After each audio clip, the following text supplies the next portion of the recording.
স্বাধীনতার পর থেকেই নাটক নির্মাণের জন্য রাজধানীর বিভিন্ন জায়গায় গড়ে উঠতে শুরু করে শুটিং হাউস। পর্যায়ক্রমে নাটক নির্মাণের সংখ্যা বৃদ্ধি পেতে থাকলে শুটিং হাউসও বাড়তে থাকে। নাটক নির্মাণ সংশ্লিষ্ট অনেকেরই উপার্জনের মাধ্যম হয়ে ওঠে এই হাউসগুলো। আর তাই সকাল থেকে সন্ধ্যা, কখনো আবার সারা রাত তারকা ও কলাকুশলীদের পদচারণায় মুখরিত থাকত উত্তরার শুটিং হাউসগুলো। কিন্তু সম্প্রতি এই শুটিং হাউসগুলোতে নেই শুটিংয়ের ব্যস্ততা। অলস সময় পার করছেন সেখানকার লোকজন। দেশের চলমান এই পরিস্থিতিতে বিনোদন অঙ্গনের ঝলমলে খবরেও এখন যেমন অন্ধকার, তেমনি উত্তরার শুটিং হাউসগুলোও অন্ধকারে আচ্ছন্ন। কোটা সংস্কার আন্দোলনকে কেন্দ্র করে বাংলাদেশে সৃষ্টি হয় উত্তাল পরিস্থিতি, যার ফলে আলো ঝলমলে শুটিং হাউসে এখন আলো নেই বললেই চলে। তবে বিপর্যয় অবস্থা কাটিয়ে ধীরে ধীরে স্বাভাবিক অবস্থা ফিরতে শুরু করেছে। কিন্তু এখনই এই পরিস্থিতিকে স্বাভাবিক বলতে পারছেন না শুটিং হাউস সংশ্লিষ্টরা।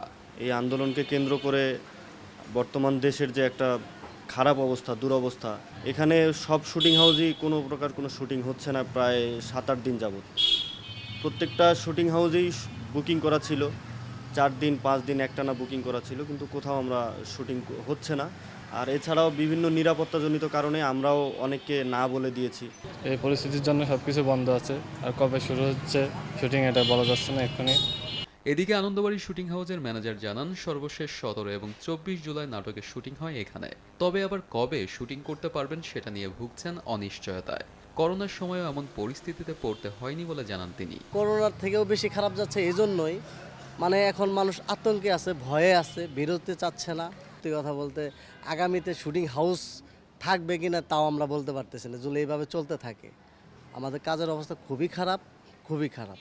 অন্যদিকে আরেকটি শুটিং হাউসে গিয়ে জানা গেল, পরিচালক প্রযোজকরা শুটিংয়ের কাজ শুরু করতে চাইলেও আর্টিস্টরা এই পরিস্থিতিতে শুটিংয়ে ফিরতে নারাজ, যার ফলে বিপাকে পড়েছেন শুটিং হাউস সংশ্লিষ্টরা। এমনকি হাউজের ভাড়াটাও পরিশোধ করতে পারছেন না তারা। এই ঝামেলার পর থেকে সব শ্যুট ক্যান্সেল ক্যান্সেল হওয়ার পরে হচ্ছে এই মাসে আসলে কেউ কাজ করতে চাচ্ছে না। সামনের মাসের ১ তারিখ থেকে কাজ আছে। মানে এমন অবস্থা, আমরা আসলে বাড়ি ভাড়া তুলতে পারতেছি না। টানা কয়েকদিনের অস্থিরতার পর ধীরে ধীরে স্বাভাবিক হচ্ছে দেশের পরিস্থিতি, আর জনমনে ফিরছে স্বস্তি। কিন্তু উত্তরার শুটিং হাউসগুলো এখনও স্বাভাবিক হতে পারছে না। লাইট ক্যামেরা অ্যাকশনের ব্যস্ততা এখন পালন করছে শুনশান নীরবতা। উত্তরার বেশ কয়েকটি শুটিং হাউস ঘুরে দেখা গেল এমন চিত্র। এবং শুটিং হাউসের সঙ্গে যারা যুক্ত আছেন তারা বলছেন, এমন পরিস্থিতির কারণে তারা ভাড়াটাও ঠিকঠাক পরিশোধ করতে পারছেন না, যার ফলে হতাশায় ভুগছেন অনেকেই। ARM সাদাত, দেশ টিভি।